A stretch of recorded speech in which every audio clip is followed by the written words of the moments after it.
Lesia Ukrainka is a unique figure. The only person I can think that resembles her at all in American literature would be Emily Dickinson. And what I want to talk to you today about is the publication of this book, Ukrainian Cassandra, just appeared last year. And my belief is that poetry is medicine, and I want to try to convince you of that today as we talk a little bit about her work. Let the invader tremble. Ukrainian Cassandra has taken the field, and this time we take heed. We believe her prophecy, for in this new translation of works by Lesia Ukrainka, edited by Sasha Dovzik, we hear from the front line of the Ukrainian spirit, words written more than a century ago by national treasure Larissa Cossack, 1871 to 1913, who traded her family name for Ukrainka, or Ukrainian woman, an author whose comforting, intelligent voice is alive today, speaking words of solace and inspiration from an independent place, the nation of her own heart. And this is heroic and cause for celebration. For by cracking open the crust of world literature and releasing Ukrainka into English, these translators empower the liberating force of Ukrainian literature. They have loaded the double barrels of beauty and truth, so that the force of nature, which is Ukrainka, fires twin blasts, one of power and one of pity, offering both energy and relief to the cause of a free Ukraine. Ukrainka's pity, as the Greek figure of Cassandra implies, is Aristotelian, titanic. A human sympathy so immense it becomes a universal medicine, a balm for the wounded psyche, not just of a region, but for all humanity. And isn't this the raison d'etre for all translation? To distribute the word, the cure? For we too endure our wounds, like the nymphs in the forest who must suffer their exposed internal organs, the original virgin suicides. And we can identify, we are all injured. We are all in the woods, crying and hoping for pity. And then the miracle. Her primal sympathy is evoked and shared when she describes a visit to an insane asylum. Even now, on nights like these, my mind frequently flies great distances, leaks into the thick stone walls of the city of sorrow. Ukrainka. She's a national treasure, not only because she's part of her country's history, but also because her words still operate, a poetic skin graft, knitting flesh over wounds, helping us overcome what the residents of that asylum felt. The human predicament itself, such terror, such despair of the sort that can only fit in a human chest. Her words connect us, soothe our loneliness, and function as a natural antidepressant, one which never expires.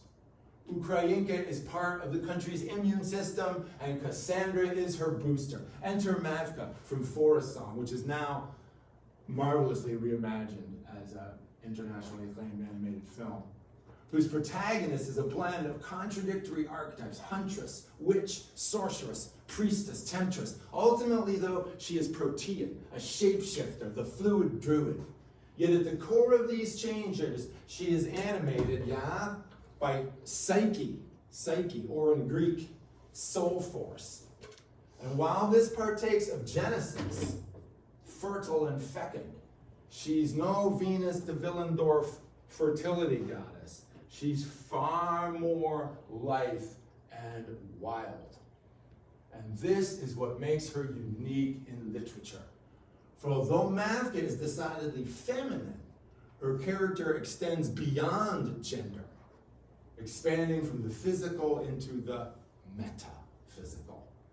That is, when a sacrifice is required, she gives herself totally. A savior without ego, a meta-parent, who expects nothing in return, certainly not immortality or legendary status. Instead, she accepts oblivion, while offering mercy and the only currency accepted, blood. A sacred yielding beyond mere heroism, and whether it's out of eros, romantic love, or agape, family love, she gives up her body, her flesh, because she so loved the world for its own sake, and not to establish her special place in it. From forest song, field of, look, sister, how the wind runs now, runs across the rye. Let us enjoy this paradise while the sun still shines, while the rye stands tall, while the inevitable hasn't yet come. Sister, don't be like winter, who doesn't listen, just descends. A small cut will be enough. Surely my beauty is worth a single drop of blood. Mavka cuts her hand with sickle. Blood spatters the field nymph's golden hair. Here, sister, there is such power here, the power of redemption, such vegetable love, that her spilled blood waters the earth and regenerates the cycle of life. Mavka is the poet's gift to us, a figure symbolic of the threshold, the portal, our entrance into the divine, the holy orifice of birth and death. As a writer, then, Ukrainka transcends the literary realm to enter the metaphysical, the religious. To illustrate in her poetic drama, Woman Possessed, she transforms the biblical Miriam into the Earth Mother, whose mercy ripples ever outward, expanding to include even the Son of God himself as he languishes on the cross. Above God the Father, she shares the universal perspective, gazing down at him with her mighty feminine pity. Who would be able to redeem him from loneliness, from this terrible glory? Clearly, the feminist hero is no emasculator of men. She is not a jealous God. She does not demand fidelity. She is open, tolerant, merciful, and loving. Accordingly, her feminism enables men. It erects men. Her sacrifice engenders the hero and renders him potent. Thus, she creates the opportunity for man to evolve into his best self and to transcend his animal nature. She tames his beast. Yet, aside from the healing power of her titanic sympathy, Ukrainka not only comforts, but also protects and attacks. For in addition to acting as strong medicine, her words can explode like live ammunition. Fired full of pity and power, empathy and might, her verses shoot forth with all the glory of Homer's rosy-fingered dawn, puncturing the black night and raising a poetic flag for sunrise. And by this light, history reveals how poetry may rally a small country when it faces an enormous enemy. For as the young United States came under siege, another poet bucked up the troops with unforgettable images, the bombs bursting in air, and the rocket's red glare, which gave proof that our flag was still there. Because though a colonizer and a patriarch, Thomas Jefferson was nevertheless correct when it came to language, famously pronouncing that the pen is mightier than the sword. And so it remains, glinting as fearfully in the light of 2024 as it did in 1776. That is why these new translations of Ukrainka gleam so brilliantly. They are evidence of the power of the word, because clearly words are weapons, weapons which still work, else why is the invader so intent on vandalizing books and libraries? Indeed, Live Canon has raised a new Excalibur with the publication of Ukrainian Cassandra, and this is news, very good news. Excalibur? Jefferson? This all sounds rather phallic, given our feminist context. And in editor Sasha Dovzik's brilliant essay at the close of Ukrainian Cassandra, we glimpse the heart of feminist criticism. That is, the female hero is different from the male. And it's not because she lacks a phallus, a Herculean spear to hurl, no. It's that she's humbler and braver. Editor Dovzik writes, "It is Cassandra who sees the heroism of men for what it is and redefined our view of the sacrifices it requires." How so? The Greek hero obsesses over fame. Achilles yearns to be the stuff of legend, longs that his name be sung, craves that he be celebrated. He must be cheered. He wants his likes by Zeus. Fame and legacy are his life's blood, his mother's milk. Ukrainka's characters don't require the teat, and they don't need cheerleaders. They don't require support, they lend it. Again, consider Mavka, who upon hearing that her faithless lover has been turned into a wolf, returns to earth to soothe his howling pain, his beastly teething, his tortured existence. At the expense of her own soul, she offers herself to the forest, knowing she will die unseen, unthanked, another hidden life offered as invisible sacrifice. Like subterranean fire, my ardent pity split the granite vault, and I broke out again into the light. Her ardent pity.